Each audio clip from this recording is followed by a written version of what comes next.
fanáticos, eu não sei a expressão que Lucas usa, mas quando você vai interpretar, a mesma coisa de consolidar, fortalecendo, essa é a palavra. Paulo sai, ele prega a palavra, ele ganha pessoas para Cristo, ele convence as pessoas de que elas são pecadores, principalmente os judeus, e depois ele vem fortalecendo essas pessoas, porque isso é uma espécie também de discipulado. Paulo ia embora, não é? Então, Timóteo, a Bíblia nos mostra, na primeira viagem do apóstolo Paulo chega na cidade de Timóteo e prega o Evangelho. E aí o Evangelho é pregado, e a história vai dizer, não a história, mas a Bíblia vai dizer que Paulo é apedrejado. Os discípulos, quando a Bíblia usa a expressão em Atos de discípulos, não está restritamente aos 12, mas está falando dos crentes da igreja primitiva. Os discípulos o têm como alguém que estava morto, e Paulo acorda e entra na cidade e vai pregar a palavra novamente. Então, provavelmente, essa postura de Paulo, essa atitude de Paulo de ser apedrejado, mas não desistir de pregar o Evangelho por causa do apedrejamento, por causa da rejeição, o que a Bíblia nos ensina? Aquilo provavelmente tocou no coração de Timóteo, não é? Mexeu internamente com Timóteo, apesar que Timóteo tinha sido ensinado, as escrituras tinham sido ensinadas a Timóteo pela sua avó, não é? E pela sua mãe, Eunice e Lóide. Eunice, né? E sua avó Lóide, acho que são esse nome, sua avó e sua mãe. E elas ensinaram a palavra para ele, algo claro que havia no coração, mas quando ele vê aquele testemunho, aquela postura de Paulo, aquela firmeza de Paulo, o testemunho de Paulo, aquilo mexe com ele. Paulo vai embora, e quando Paulo retorna na sua segunda viagem missionária, 5 anos depois, provavelmente quando ele foi lá, era o ano 45, 44, 45, quando Paulo retorna, já é o ano 49 ou o ano 50, e aí Timóteo já está há 5 anos servindo a Deus como crente. E quando Paulo chega na cidade de Timóteo, a Bíblia diz que procuraram Paulo e disseram: Paulo, nós temos um cara aí que é teu filho na fé, o teu testemunho impactou ele se converteu ao Evangelho, ele é um cara de excelente testemunho, é um crente, é um pregador, é um cooperador fiel, e eu acredito que você deseja conhecer. Paulo conhece, é apresentado a Paulo, e Paulo diz: eu quero que a partir de hoje você participe da minha equipe de missionários por aí afora. E aí, a partir da segunda viagem missionária, esse Timóteo aqui, esse mesmo Timóteo, para quem ele escreve essa carta, passa a ser um de seus cooperadores. Quando olhamos para a Bíblia, irmãos, é interessante que Paulo vai dar testemunho, um bom testemunho de Timóteo, quando Paulo escreve sua carta aos Filipenses. Capítulo 2, ele chega a dizer para os irmãos de Filipenses: olha, igual a Timóteo, eu não tenho ninguém. Um homem que se interessa verdadeiramente pela causa de cada um de vocês. Ele é um homem de confiança, ele é um servo fiel, ele é um pregador da palavra, ele é um futuro pastor. Nele eu confio. Eu não tenho nenhum obreiro igual a ele. Olha que testemunho, irmãos. Então, essa carta que ele escreve a Timóteo é para dar, são as últimas palavras de Paulo em todos os aspectos, e também as últimas instruções a um pastor que, apesar da experiência ao lado de Paulo, mas à frente da igreja, ele não tinha tanta experiência, porque era um outro contexto, e para ele não era fácil. Por que não era fácil? Veja só, é fácil qualquer um de nós assumir a responsabilidade. Digamos, qualquer um de nós substituir o pastor Antônio Egito. Você acha que isso é tarefa fácil? Era mais ou menos parecido com isso. Timóteo está ali porque Paulo foi pastor da igreja em Éfeso. Apolo, grande teólogo, foi pastor da igreja em Éfeso. E ele está ali no lugar de Paulo, irmãos. Paulo deixou ali.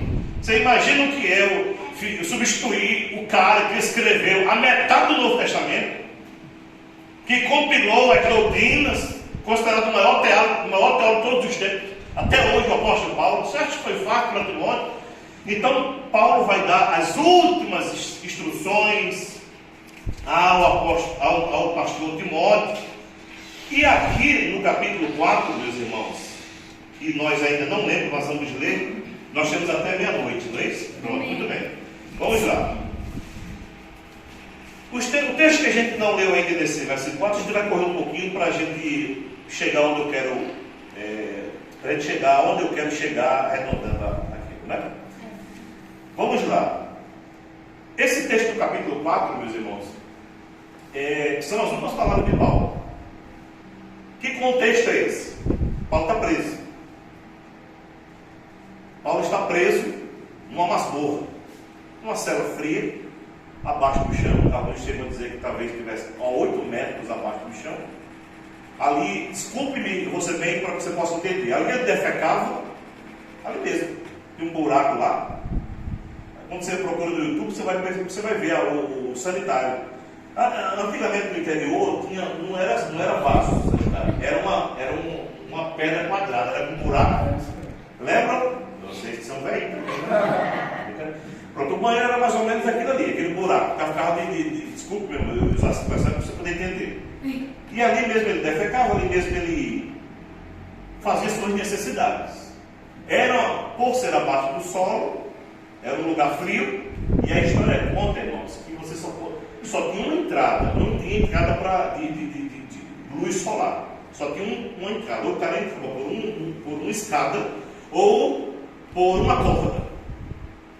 E a história conta que ou o cara ali morria de tuberculose, pneumonia ou lepra. De uma dessas 3 doenças, ele contraía toda pessoa jogada naquela masmorra, ou contraía pneumonia, tuberculose ou lepra. A cama era uma pedra rústica, e provavelmente Paulo estava ali praticamente despido, só com a parte de baixo.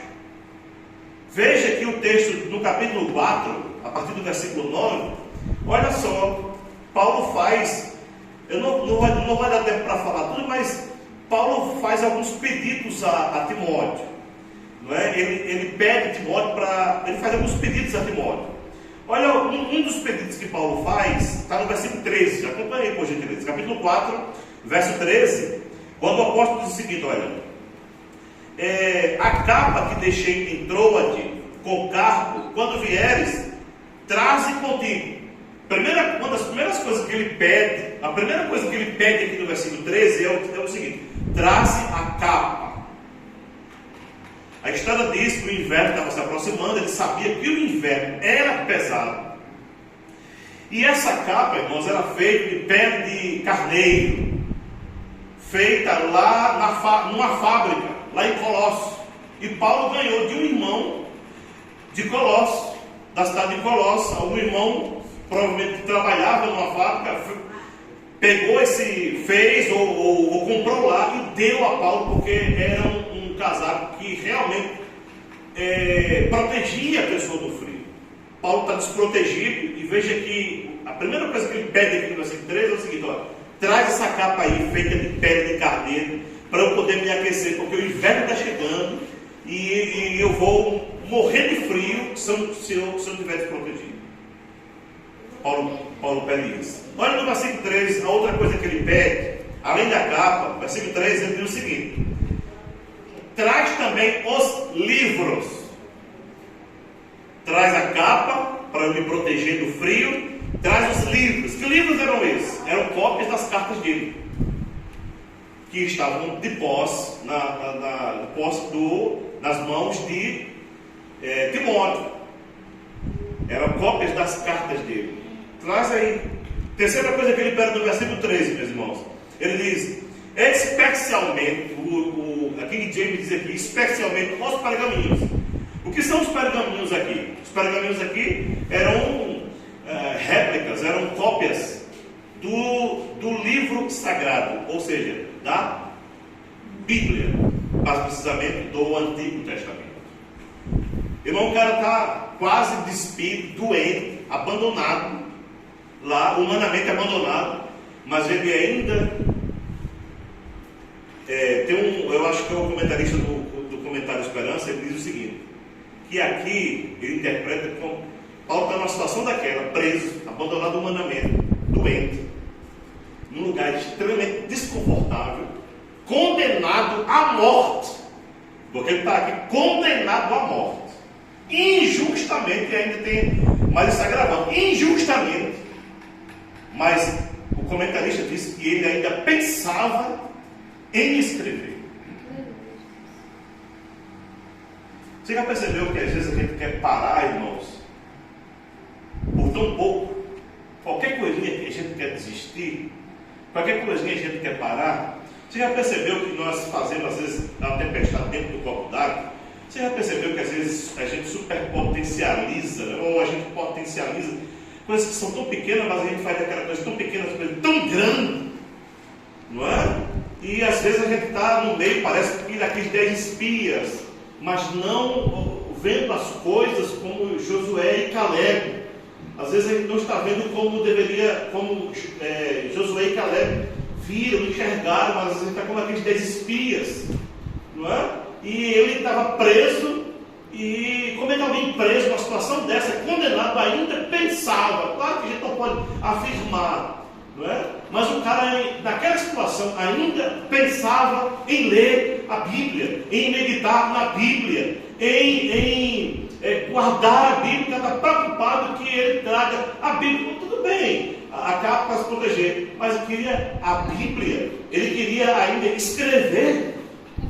Qualquer um de nós, irmãos, provavelmente estava numa depressão só, murmurando, blasfemando contra Deus, não é, reclamando da vida. Fiz tanto para esse Jesus, onde é que ele me colocou, onde é que eu estou aqui passando fome, sede, vendo a hora pegar uma tuberculose, vendo a hora pegar uma lepra, vendo a hora aqui morrer de uma pneumonia, de espírito, eu fiz tanto por esse Jesus. A situação que eu estou, mas você não veio reclamar.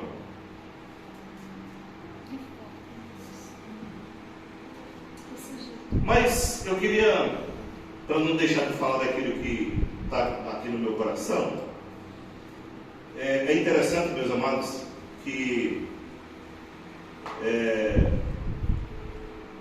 falando de ministério, né? Acho que foi Spurgeon que falou, se eu estou errado alguém me corrige, acredito que foi ele.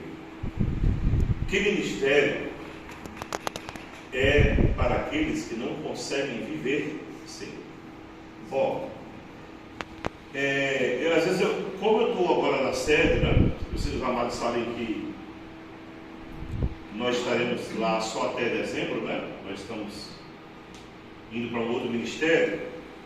Então, eu não prego muito como eu prego na congregação. Quando eu estou falando pregar muito, com frequência, estou me referindo com frequência. Né? Pregar no domingo, faz meses que eu não prego, na verdade, no domingo, né? E assim, quando eu passo uma semana sem falar, sem fazer o que eu estou fazendo aqui, bom, me dá uma, assim, é como se tivesse faltando alguma coisa, e na verdade está, porque é aquele que queima na gente, queima no nosso interior. Então, se a gente não consegue viver sem aquilo ali, então provavelmente aquilo é um ministério. Queima, que arde, que está internalizado, que está dentro de nós, que você pode fazer o que você quiser, você pode ser bem sucedido no que você quiser, mas se você não está fazendo aquilo para o qual Deus te chamou, vai sempre haver uma insatisfação, não tenha dúvida disso. As dificuldades, apesar das lutas, apesar de todo um contexto, mas vale a pena.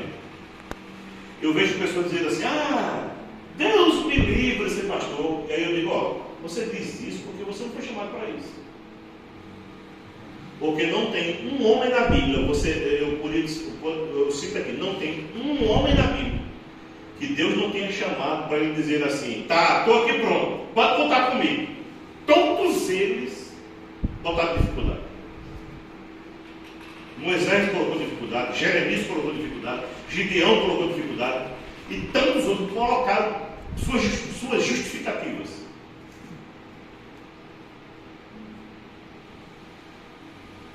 Amém? E aí, meus amados, vale a pena. E eu queria primeiro falar o lado, se é que eu posso dizer isso, o lado ruim lado bom. Qual seria o lado ruim, né? Olha, irmão, no ministério há solidão, sabia disso? No ministério há solidão. Eu não sei, eu tenho certeza que vocês, no ministério, em algum momento na vida de vocês se sentiram só. Mesmo rodeado de pessoas. Mesmo com o esposo, com filhos, com família, com amigos. Mesmo você cercado por pessoas, rodeado de pessoas, mas em algum momento ou por algum tempo você se sentiu só. Irmãos, a solidão é algo terrível. Eu sempre digo que uma coisa é você se sentir, uma coisa é você estar só, e outra coisa é você se sentir só. Você pode não estar sozinho, mas se sentir só. E eu acho que isso é pior, irmãos. Mas você pode estar sozinho e não se sentir só. E você pode não estar sozinho e sentir-se só. Você está rodeado de pessoas, mas você não consegue, sentir que aquelas pessoas estão ali. E aí, no ministério, é interessante que quando Deus criou o homem, Deus não criou o homem para viver na solidão.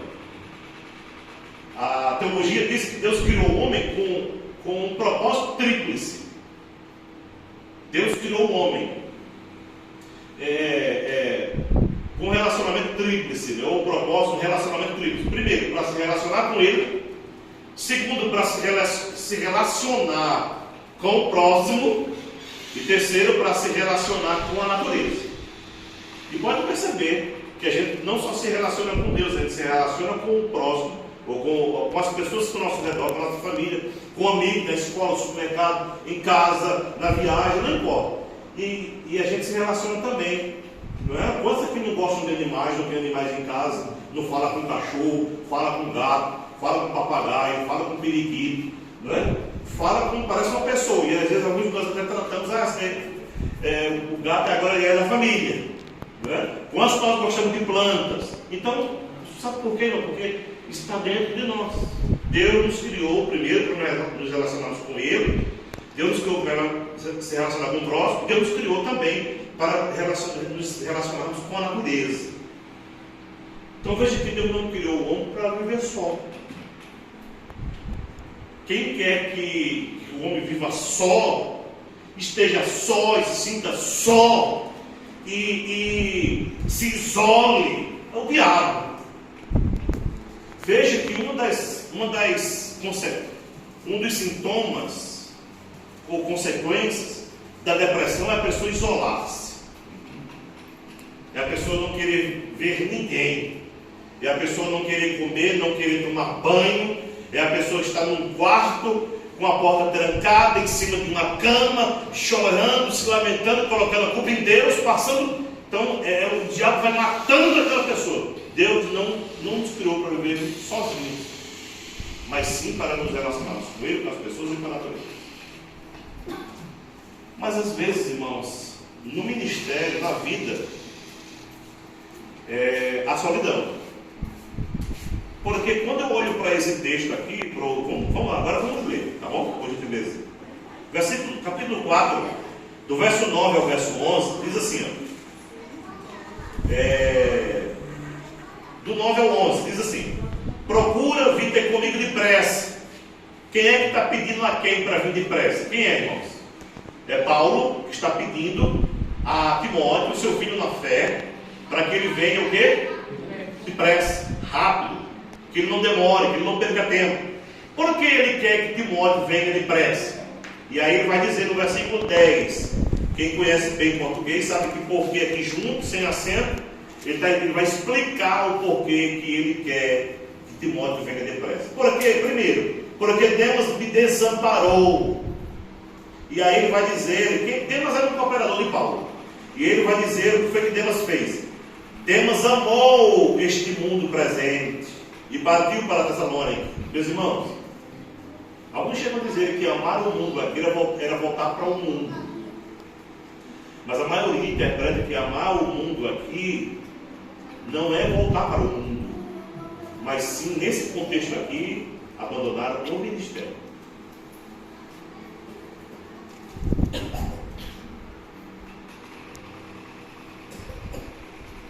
Pastor Kleber, em algum momento você pensou em abandonar o ministério? Sim.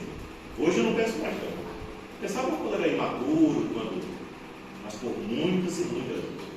O Senhor chorou durante noites, confuso, com conflito, questionando Deus e o mundo.